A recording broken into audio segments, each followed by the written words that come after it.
आगे बढ़ेंगे। एक और अहम खबर है, इलेक्शन कमीशन ने पीपी 167 लाहौर में तशद्दुद और फायरिंग का नोटिस ले लिया है। सीसीपीओ को रिपोर्ट पेश करने की हिदायत कर दी गई है। तफसीलात मालूम करेंगे डॉन न्यूज के नुमाइंदे अली वकार से। अली वकार, इलेक्शन कमीशन ने मजीद क्या हिदायत जारी की हैं? जी बिल्कुल, ये गुज़िश्ता रात का वाक़या है जहां पर लाहौर के हल्का पीपी 167 में नज़ीर चौहान और पाकिस्तान तहरीक इंसाफ के कारकुनान के दरमियान तशद्दुद का वाक़या पेश आया था। लड़ाई झगड़ा हुआ था जिसमें फायरिंग की इतला भी मौसूल हुई थी। ताहम इस हवाले से इलेक्शन कमीशन ऑफ पाकिस्तान ने नोटिस लेते हुए डिस्ट्रिक्ट रिटर्निंग मॉनिटरिंग ऑफिसर ने सीसीपीओ लाहौर को फौरी कार्रवाई करने की हिदायत की है और उनको कहा है कि कानून के मुताबिक तमाम अफराद के सजा दी जाए। किसी भी किस्म को सियासी वाबस्तगी को मलहूज़े खातर ना रखा जाए।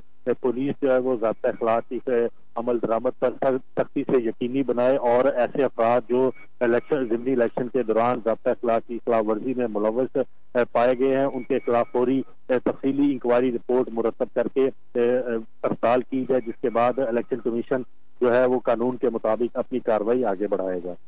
बहुत शुक्रिया आपका अली वकार।